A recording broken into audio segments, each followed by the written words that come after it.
Zeg maar, waarom moest ik varen? Kom toe, weer naar hier.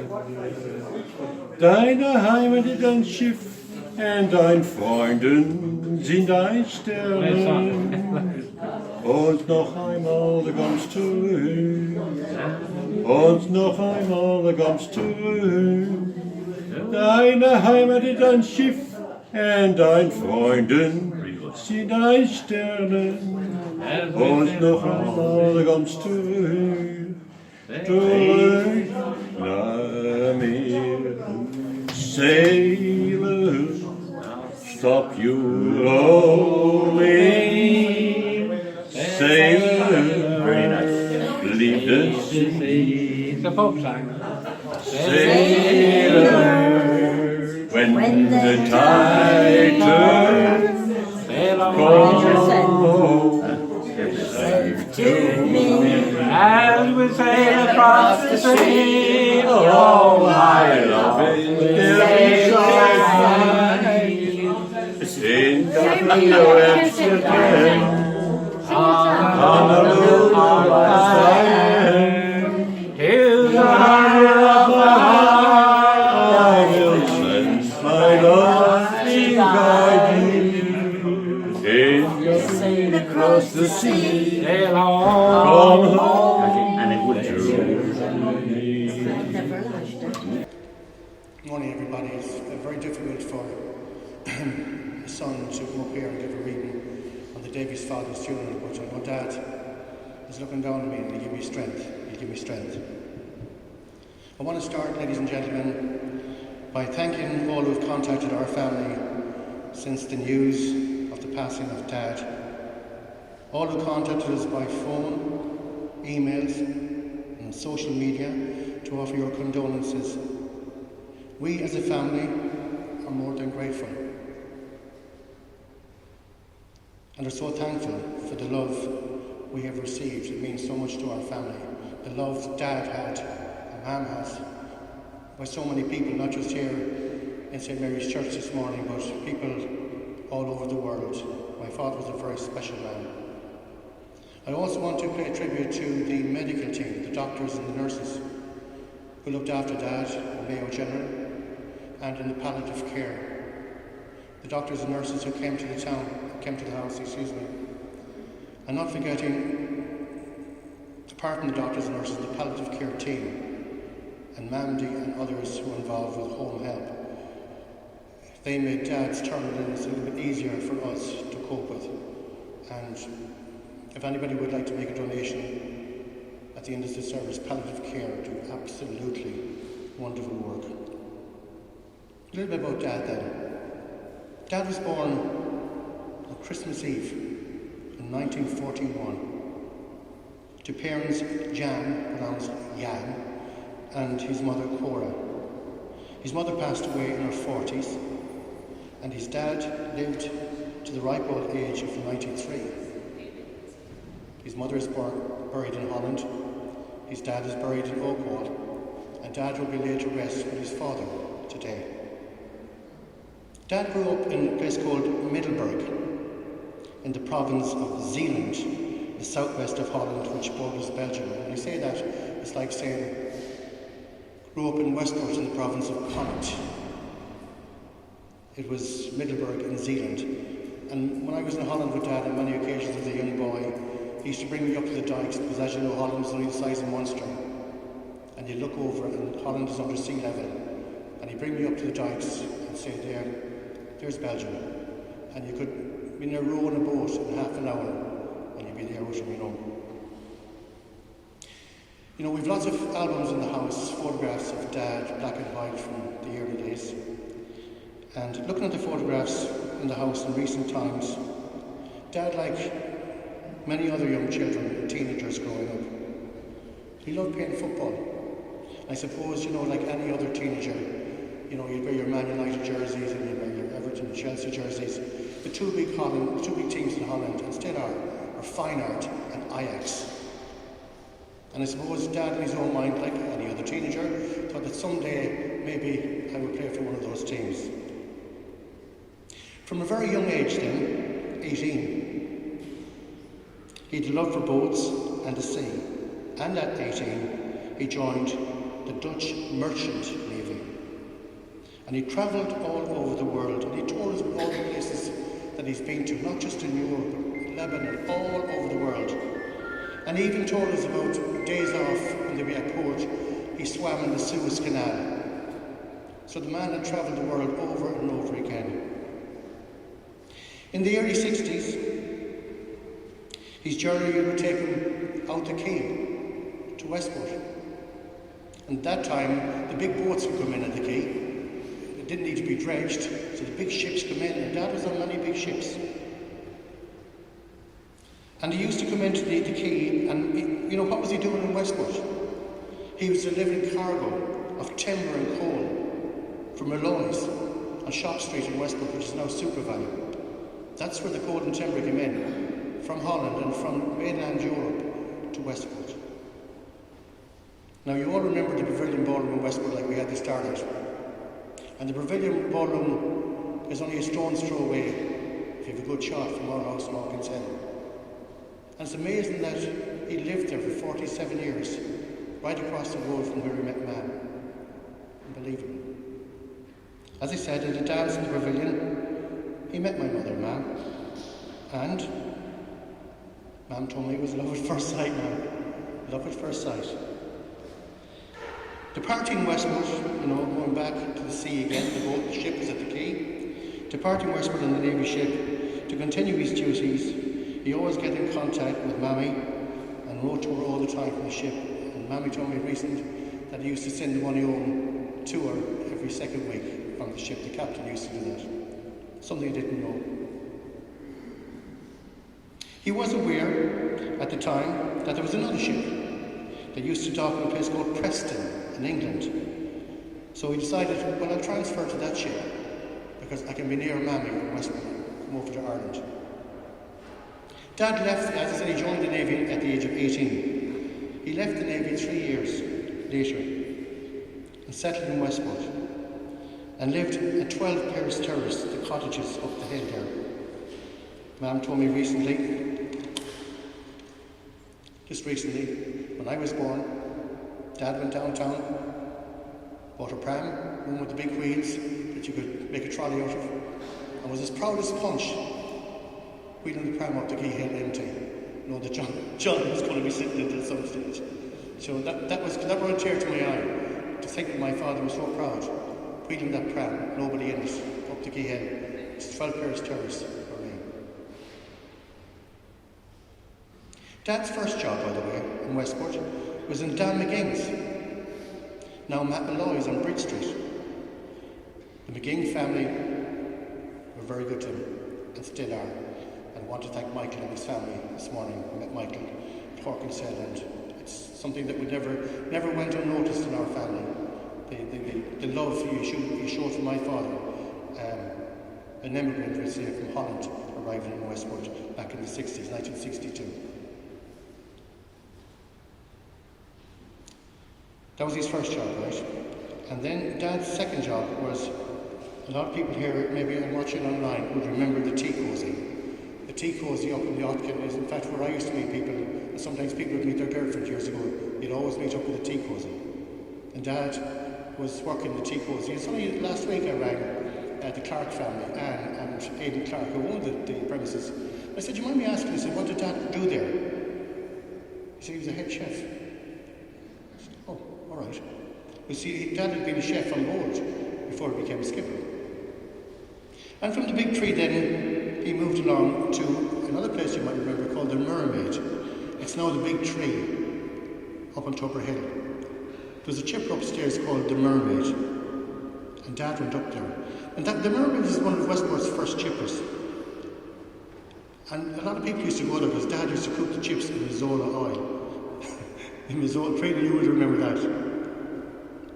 I can remember on many occasions coming down the quay hill and the smell of chips and vinegar from the Mermaid. And to this day, if you go down the quay hill, you can see the extractor fan is still on the roof of the Mermaid where Dad worked. Dad never lost the love for the sea and skippered many boats in Westport. I can remember on many occasions he would take us out on Clew Bay in a boat called the Christina, owned by Malloy's, who while in the Navy he delivered cargo to. That's Malloy's on Chop Street. The first boat Dad bought was a catamaran, which he called Zeeland, or pronounced Zeeland, after the province he grew up with in Holland. Then in later years he purchased a 67-foot cruiser, a trawler, called the Fritz, German boy's name, in Kiel, in Germany. Painted the boat there, up on the docks, and he skippered that boat all the way from mainland Europe. Now remember, he was only a chef when he was working in the big ships, but he was in the wheelhouse and he learned the trade. And he skippered this 67-foot trawler all the way from Kiel in Germany, all the way from mainland Europe, along the English coast, into the Irish Sea, to Cork, up the west coast by Boffin, the Turk, Clare Island, and into Westport.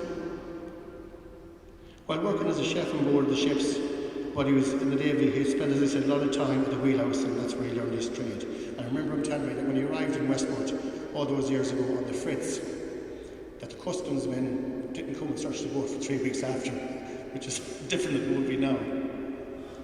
A well-known fact about my father, and I'm looking down there and I can see Brian and Amal Roy.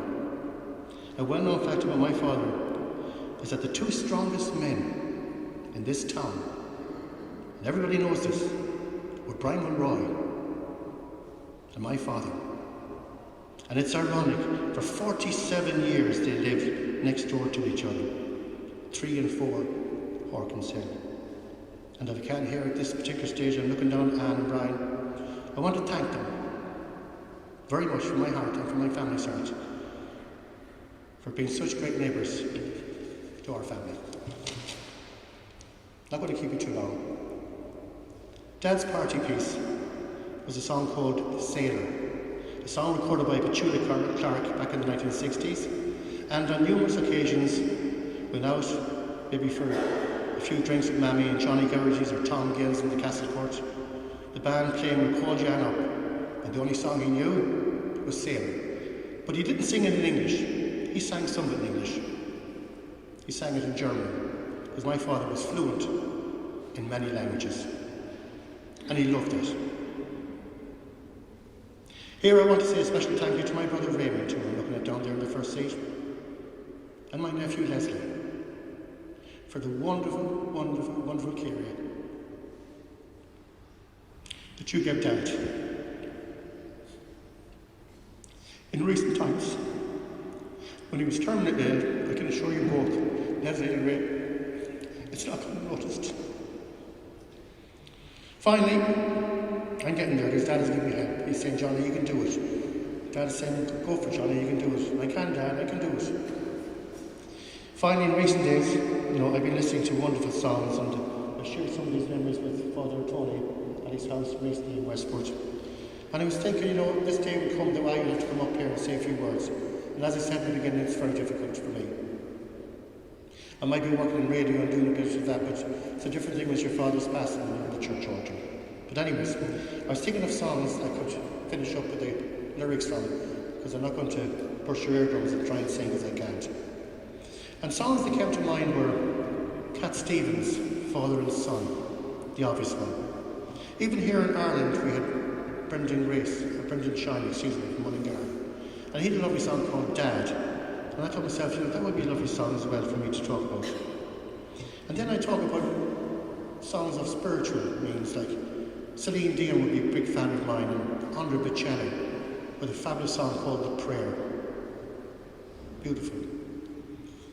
And then there are other songs. And I haven't scribbled down here, but my son sent me a song, John, down there, a link, 2 days ago. And I thought to myself, John, what are you sending me this for? It was a song I never heard before by James Blunt, and it was called Monster. I thought to myself, God, John, my father was in the Monster. So then I listened to the song, and in the song, even though it's a father and son talking, if you've never heard a song, maybe Google it or YouTube it, James Blunt, Monster. And it's about the love of two people, father and son, but two adults speaking to each other, not as a father and son, but two adults in their hearts saying goodbye to each other. It's a powerful song. And I thought afterwards, why would James Blunt call that song a monster? Because that was penned for his dad. And in a way, John got it right, and James Blunt got it right. My father was a monster, but a monster when it came to his stature and the build of the man, his hands like shovels, and the strength.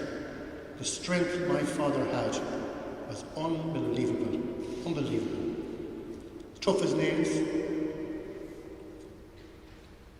and maybe tough as a monster or tougher than a monster.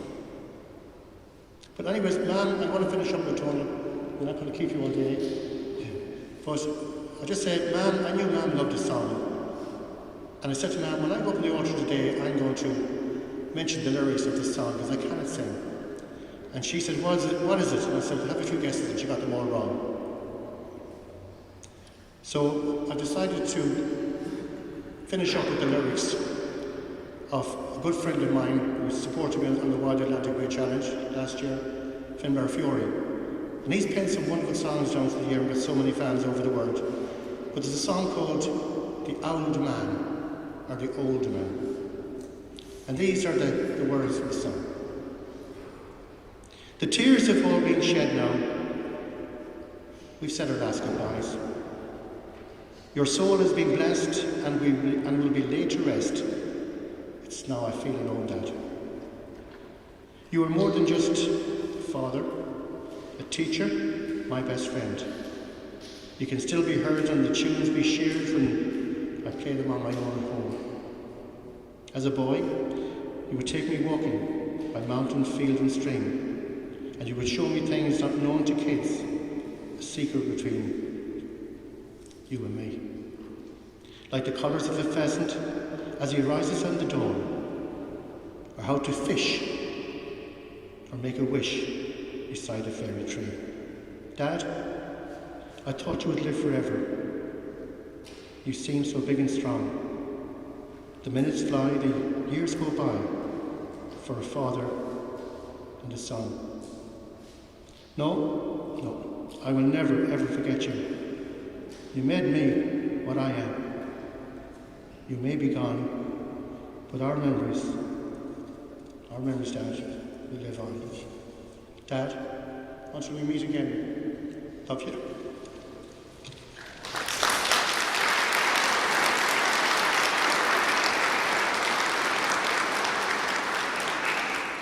A boat will be carried by Angelina.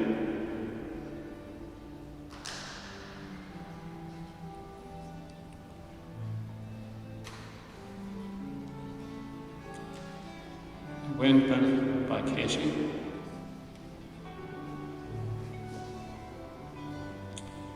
A Flag by Samantha.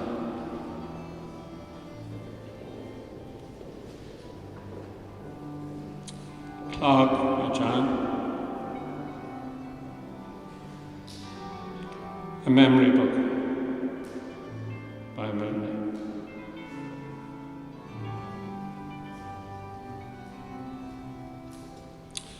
Melanie, you take the first reading. A reading from the book of Ecclesiastes. To everything there is a season and a time to every purpose. Under the heaven, a time to be born and a time to die, a time to plant and a time to pluck up what is planted, a time to kill and a time to heal, a time to break down and a time to build up, a time to weep and a time to laugh, a time to mourn and a time to dance, a time to cast away stones and a time to gather stones together, a time to embrace and a time to refrain from embracing, a time to get and a time to lose, a time to keep and a time to cast away, a time to rend and a time to sow, a time to keep silent and a time to speak, a time to love and a time to hate, a time of war and a time of peace. God has made everything beautiful in its time. This is the word of the Lord. Do not let your hearts be troubled. Trust in God still, and trust in me. There are many rooms in my Father's house.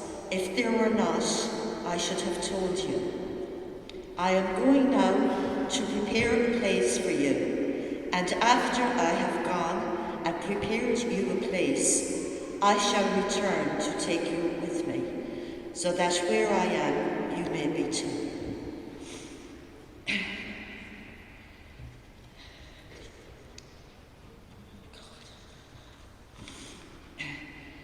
I am the resurrection and the life. If anyone believes in me, even though he dies, he will live. And whoever lives and believes in me will never die. Amen. On last Friday evening, I was with Kathleen and the family around John's bed. And stories were being told, memories around his life were all floating around as people recalled their precious memories. So many of them just like the memories that Johnny shared with us here today. Colourful, varied and precious. Johnny has already outlined so much of his great story in his words already. We're always told, dear friends, that we live our lives going forward, but that we understand our lives when we look backwards. As John rested in his bed, I'm sure that he, at times, was wandering back over the years.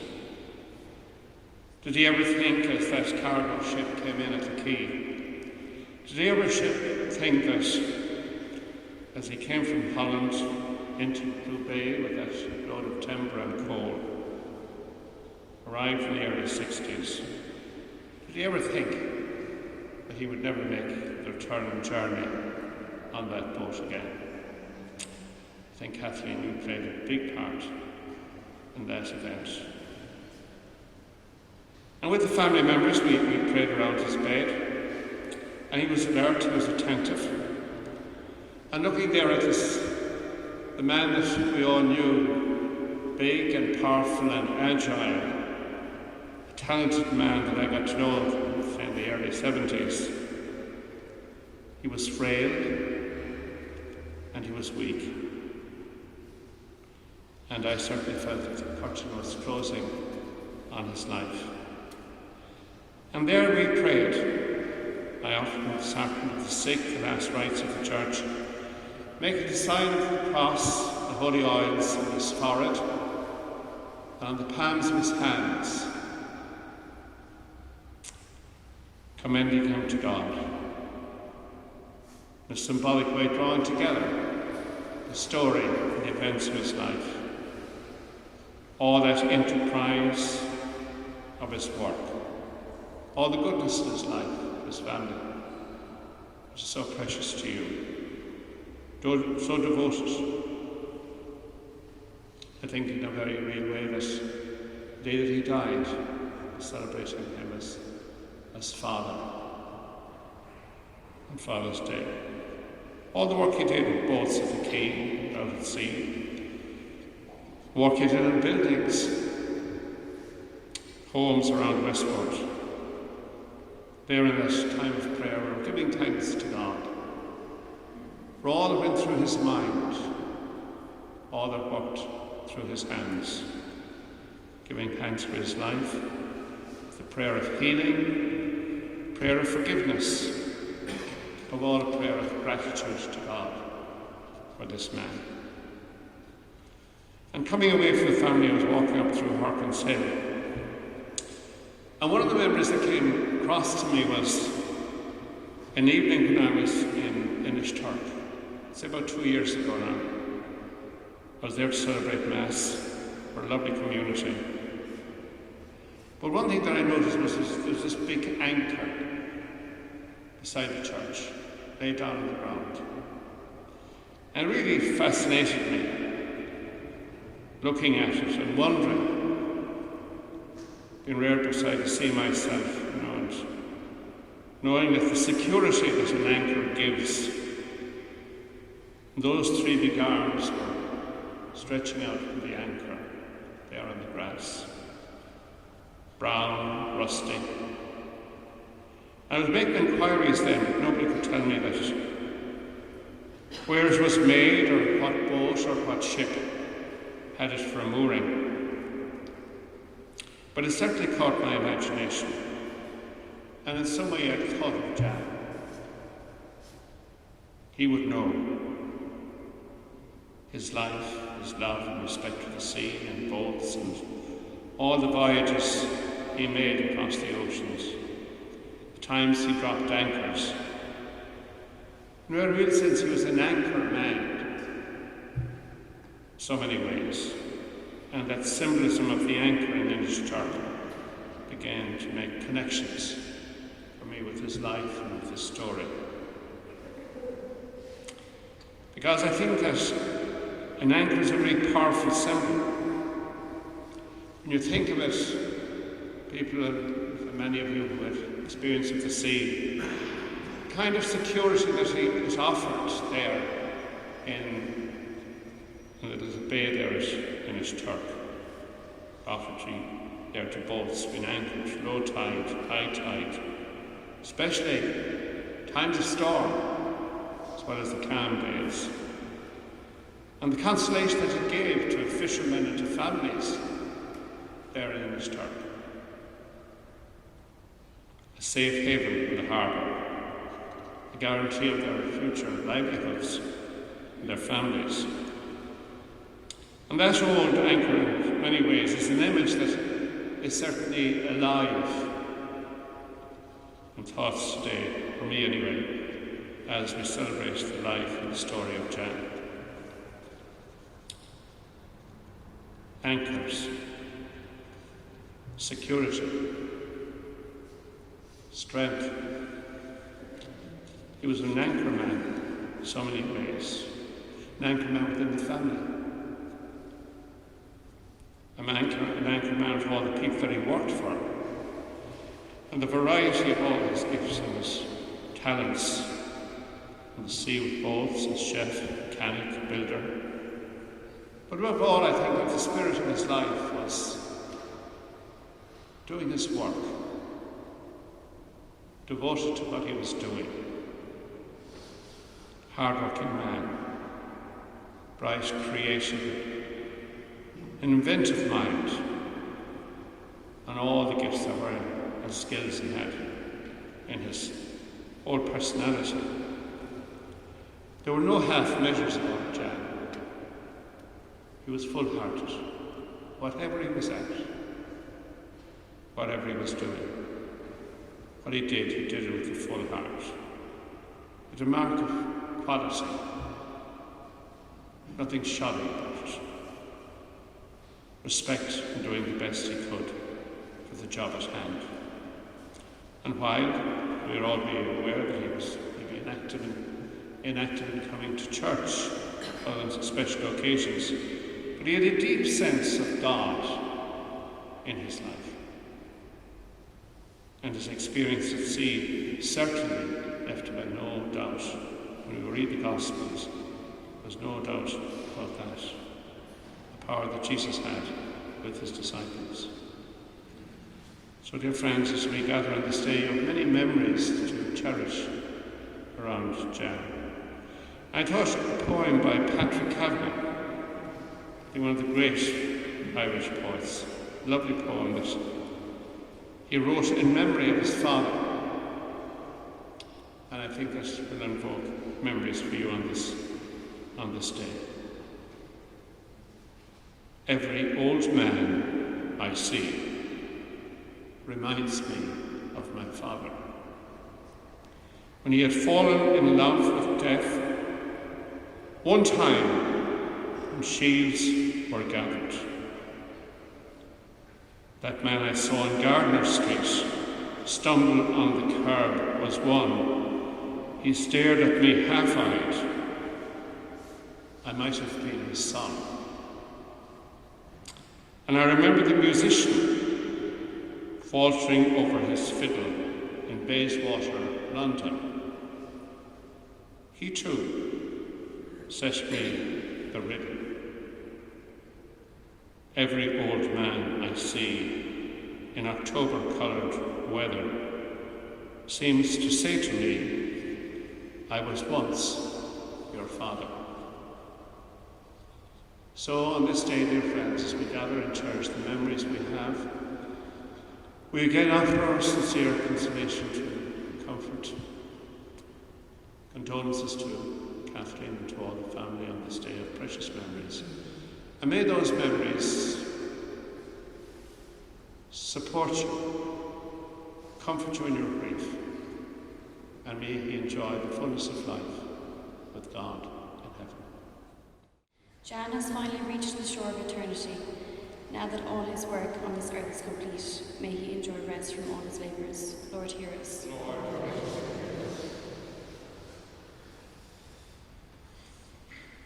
Jan fought the good fight. He has finished the race. He has kept faith. May he now receive from Christ the crown of eternal glory. Lord, hear us. That the hardships and sufferings Jan endured in his life, may gain for him full remission of all his sins and failings. Lord, hear us.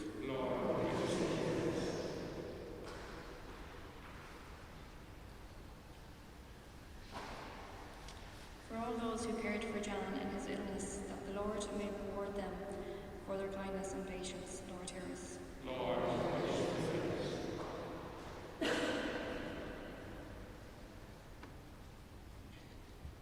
For all who knew and loved Jan, may they draw inspiration from his life and goodness. Lord, hear us. For our deceased relatives and friends, and for all the faithful departed, Jan, Lord, hear us.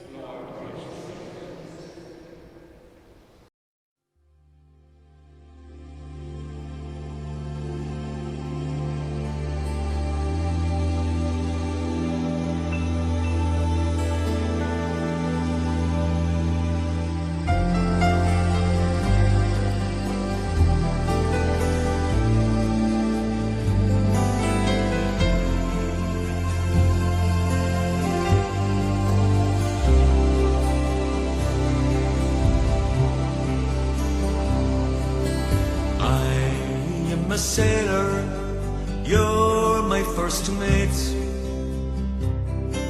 We signed on together, we coupled our fate. Hauled up our anchor, determined not to fail. For the heart's treasure, together we set sail.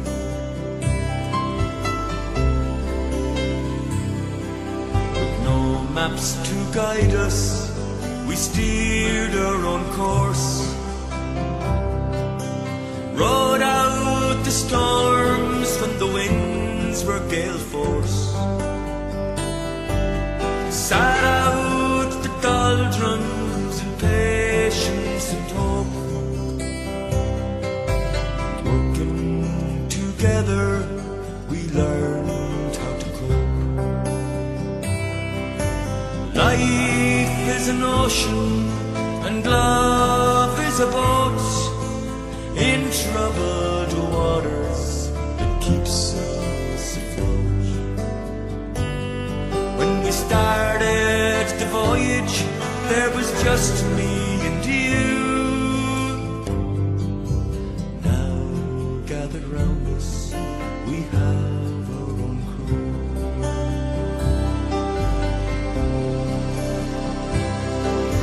Together we're in this relationship.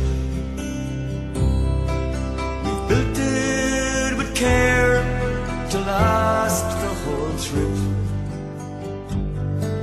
Our true destination's not marked on any chart. We're navigating for the shores of the heart. Life is an ocean and love is a boat in troubled waters that keeps us afloat.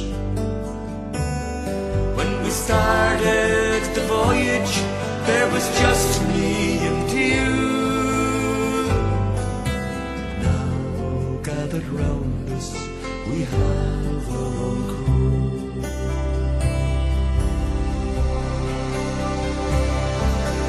Life is an ocean and love is a boat in troubled waters, keeps us afloat.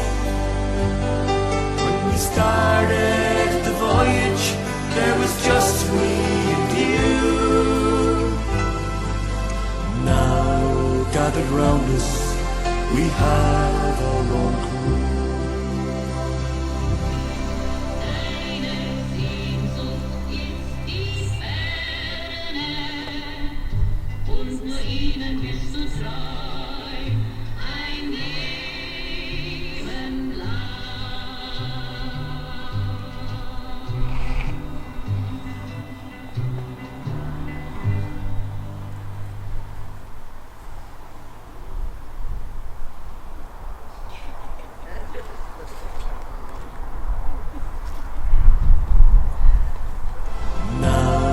Gathered round us, we have our own